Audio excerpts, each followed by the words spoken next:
From a little bit closer up, you can come on down here to the front. Anybody? Oh, and we also have visitors among us today. We have a youth group from Orange County. We're very pleased to welcome all of you here to worship with us today. Great to have you. Yeah. All right.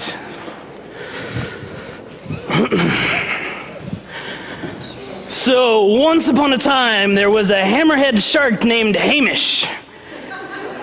And he was a 15-year-old hammerhead shark, and he fell in love. Fell in the kind of reckless, abandoned 15-year-old love that can really almost only happen at that age. And you see, it happened in a crowded school of hammerhead sharks, and his one eye, because they're on the side, his one eye locked one eye with another person from far across the school. And he knew in that moment there was something there, and he had to give himself wholly. It was consuming. It came from the very end of his tail, and all the way, he was just filled with this powerful love. And you see, he was a part of a very progressive Unitarian Universalist school of hammerhead sharks. And he loved his community, and they loved worship. And they were new to town, this new family of hammerhead sharks, and they came in. And Hamish knew that he had to know her, had to connect, had to find out her story, who she was. And so he swam over to her, trying to look cool, trying to swim cool, a little bit of a strut in his swim. And he swam over to her, and he started to find out her story. And they had just moved. They had just moved here to this new reef, to this new school of fish. And he was really excited. He almost couldn't talk. And the rest of the fish, the adult fish, swam over and started to welcome them, started to greet them. And it turned out, in that small little conversation, you see that this new family of hammerhead sharks had come from a different place where they had a different kind of worship. They had a different kind of belief, and they really loved the Bible, absolute truth in the Bible. They loved every word of the Bible. And it was a little weird for some of the fish that Hamish had grown up with.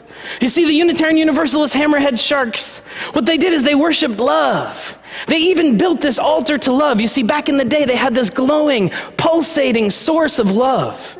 And that was the core of their faith. That was the core of their religious experience. And so important was this love that they created their whole worship space around it. And they had this glowing, pulsating ember of love. And then they built a beautiful sculpture around this love.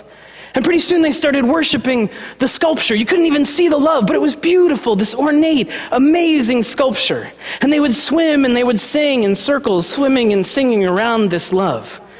But you see, by the time this new family had come in and Hamish had fallen in love, and they started to welcome them in, some of the fish treated them a little weird. You see, some of the fish couldn't accept that the Bible was 100% true, and some of the fish couldn't love in quite the same way that they wanted to love these new people. And Hamish was so mad. See, the new family of hammerhead sharks, they could feel it. They could tell that the hearts of these fish, even though they were cold-blooded, it was extra cold. It was extra cold to this new family. And so they left. And Hamish was so mad, so disappointed in this family that he had known, so disappointed in this faith that he had loved, that he swam away as fast as he could. Swam away into the deepest, darkest part of the ocean that he had never been in before. And he had heard tell, they lived far, far down. He had heard tell of the surface. And he decided that his answer was going to be there, and so he swam as fast as he could, emboldened with the righteous indignation of a 15-year-old spirit. He started swimming straight to the top, and it started getting brighter and whiter, and it was a different kind of nature than he had ever seen his entire life. And he got excited, and it got brighter and brighter, and then he burst out of the ocean and up into the air. And it was something he had never felt before, air all over his hammerhead shark body. It was the strangest sensation, and in that moment, he could feel himself connected in a different way than he had ever had before. Connected, and he could hear and he could feel the answer in his mind and in his, all the way down to his fins. He could hear, it is the purpose of love to evolve. Lead your people. And just like that, he splashed back down into the ocean.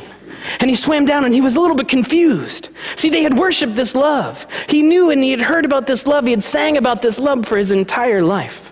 And he swam back down, and he knew that he had some kind of message to bring to his people, to bring to his family. But he didn't know exactly what, and he swam back in, and he was mad when he showed up. Mad for the closed-heartedness, and he said to his people, let's open the sculpture. Let's look at this love that we've been worshiping. Let's see if this love is still glowing. You see, because the purpose of love is to expand. The purpose of love is to evolve. I have been to the ocean top. And so they opened. A little bit trepidatiously. They were a little bit worried. But sure enough, they opened. And there was a collective gasp of water, of all of the sharks, because they could see this glowing ember of love, this powerful pulsating source of their faith had dimmed. And it had shrunk a little bit. And they were really worried. So they looked at each other, and they looked at Hamish, and they looked at the tail ends of that family that were swimming away. And they said, what have we done? And so en masse, they swam back to them, and they brought them back in, and they said, I'm so sorry. We have a lot of loving and learning to do, but come and be with us. And together they shared their stories about their faith, about what they knew was true. And Hamish was so excited, mostly because he wanted to date that girl. He was so excited that she was back, that the family had opened their hearts, that the glowing, pulsating source of their faith was again renewed. And so they started dating, and it was the most magical 2 weeks of his life. And after that, he realized that they had irreconcilable differences. There was no future. But life on the reef and the love at the core of their people was never the same. Amen. So I invite you to